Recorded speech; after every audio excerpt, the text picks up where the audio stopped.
So the first thing I do when I'm going to fold up the bike is I take the key out, because it's possible, if you're not careful, that the pedals can move into that space where the key is and bend or break it off.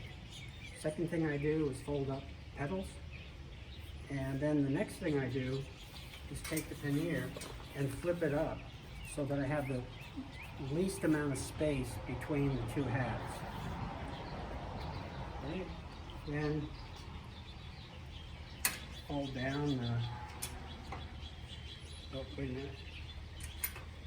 Forgot a step. Okay, I'll leave the handlebars up for a minute. The next thing I want to do is move the pedals out of the way, because when I do,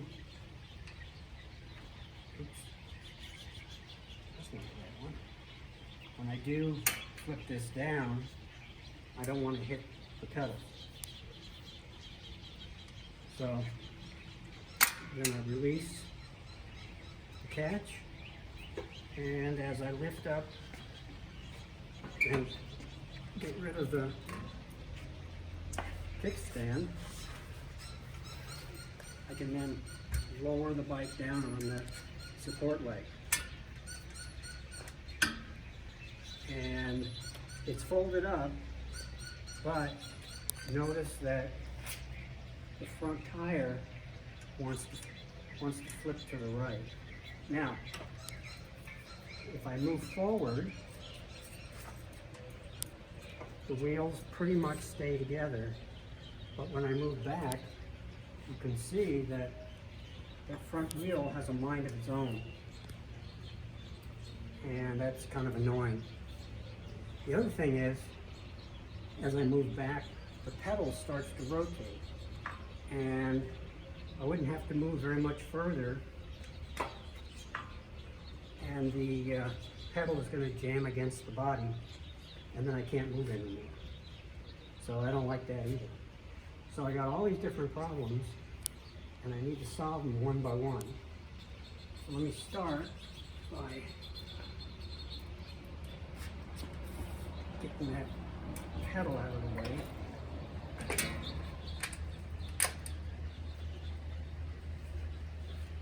And put the kickstand down. And I'll start showing you what I've done.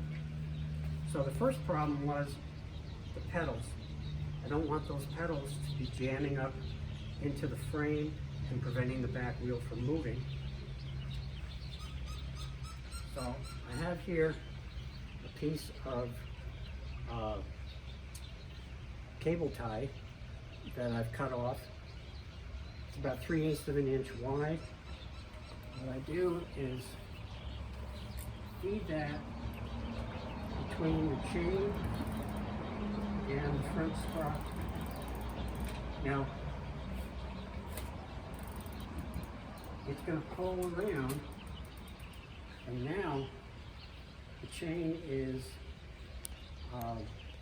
held within the sprocket by these plastic shoulders, but I can move the sprocket and the chain doesn't move.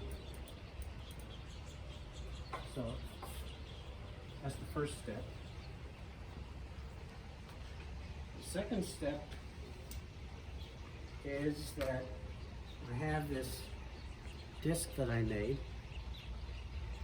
and I'll show you later how, if you aren't able to make this disc, you can find something else at the hardware store that works.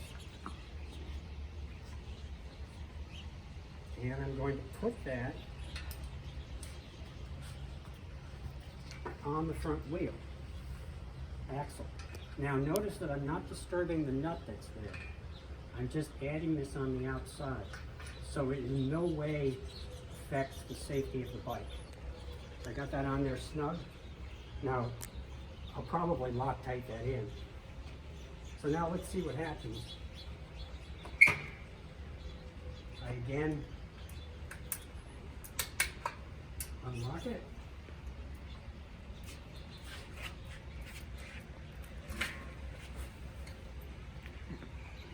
Okay. Now if you look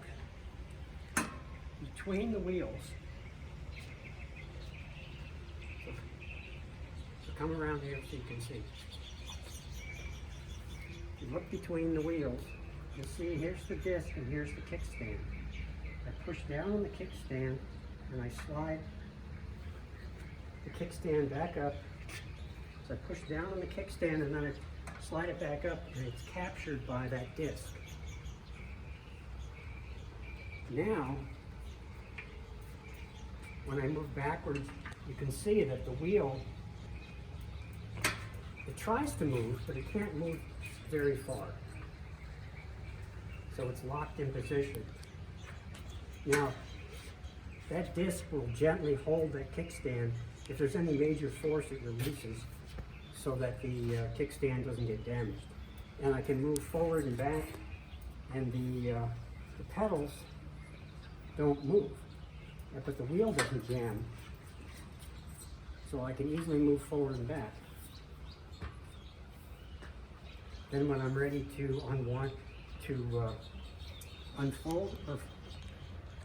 it, I simply release the kickstand, pick up the bike, and swing it up. Now, the next thing is, if I need to pick this up, that kickstand lock, the steering lock is not designed for that kind of force. So for instance, if I'm going to pick this up, it's very dangerous because I can just tilt it a little bit and this front half of the bike goes flying open, and it's not very safe. So I have here a strap, and this is after I'm done rolling it around. I pass it through the spokes, and it's loose, it's just gently on there. And now, these wheels can't swing apart. So I can pick this up and lift it up into my car, and there's no risk of this flying open and hurting me. Now, I realize that not everybody has a lathe for making that disc, so I'd like to show you a way to do it with off-the-shelf hardware from the hardware store.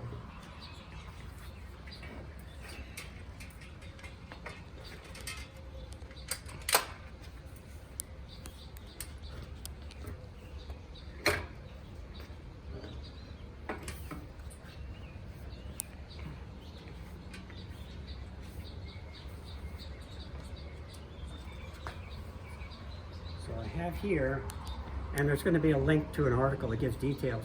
This is a piece of hardware that's used to hang an electric fan. And there's a hole in it with a thread, and I screw in this bolt and I put a nut on the other side. And it doesn't work quite as well, but it's not bad. So I'm going to take off that disc, and I'm going to put on this fixture, and where this thing ends up when it's tight is random. Depends how the manufacturer cut the thread. If it ends up with the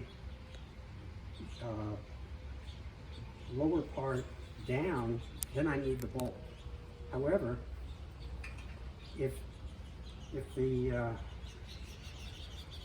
mounts such that the recess part of it is pointing up, then that's great. Then it works the same as the disc. It just has a little more play. But in my case, it's down at it points with that recess pointing up, so I have that bolt on there. Other than that, it works the same way. The kickstand engages behind it and limits the amount of motion of the steering. So in the article, I'll go into more detail on this, but you can see that with those two changes, it's a lot easier to handle rolling this in and out and maneuvering.